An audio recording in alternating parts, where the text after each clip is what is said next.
Éco. Bonjour Nicolas Bouzou. Bonjour Dimitri, bonjour Anissa, bonjour à tous. Bonjour Nicolas. Alors Nicolas, le CETU, le compte épargne-temps universel, va voir le jour. Une poignée de syndicats sont parvenus à s'entendre au début de la semaine. Alors pour commencer, peut-être expliquez-nous, c'est quoi le CETU ? Oui, c'est une vieille revendication de la CFDT que le président Macron avait mis dans son programme de 2022 pour faire plaisir aux syndicats, qui d'ailleurs pourtant n'a pas hésité à le lâcher pendant la réforme des retraites, comme quoi. Alors depuis les 35 heures, les salariés de certaines entreprises, celles qu'ils veulent, ont droit à un CET, un compte épargne-temps.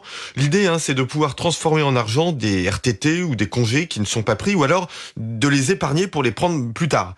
Le CETU vise à rendre obligatoire ce dispositif pour tout le monde et surtout le rendre transférable entre les entreprises. Ça veut dire que si vous accumulez des congés, si vous changez d'entreprise, vous pourrez les garder. Alors, c'est simple en théorie, c'est très compliqué en pratique. Ça veut dire qu'un jeune qui épargne 1 heure de travail à 20 € en 2024 pourra donc se la faire payer dans 30 ans par l'entreprise dans laquelle il travaillera. L'accord a été signé en effet par les syndicats de salariés. Il sera donc dans la loi sans doute à l'automne. Ouais, c'est très à l'avantage des salariés, le CETU, Nicolas. Ouais, mais enfin l'enfer est pavé de bonnes intentions. Alors je vous fais grâce de la mise en œuvre pratique, parce qu'il faudrait y consacrer toute la matinale, mais c'est vraiment un enfer pour les entreprises, mais c'est aussi un enfer financier parce que ce dispositif serait universel, il s'appliquerait donc à toutes les entreprises, y compris les toutes petites. Pour que ça marche, les entreprises devront verser à la Caisse des dépôts et consignations la somme qui correspond aux congés, aux RTT, aux primes stockées par le salarié depuis qu'il travaille.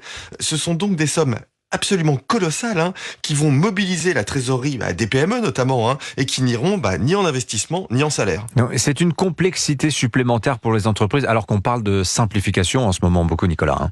C'est exactement ça, c'est bien le problème, une incohérence de plus. Alors Bercy est conscient du sujet et souligne que c'est une promesse présidentielle, donc on peut rien y faire. Mais enfin la réalité est univoque. Simplifier d'un côté et compliquer de l'autre, ça s'appelle en fait compliqué. Voilà qui risque de gâcher le bon travail entrepris par Bruno Le Maire sur la simplification des normes. Franchement, je vais vous dire, on a l'impression d'être revenu au début du quinquennat de François Hollande. Signature Europe 1, Nicolas Bouzou. Merci beaucoup Nicolas. Il est 7h22. Europe 1.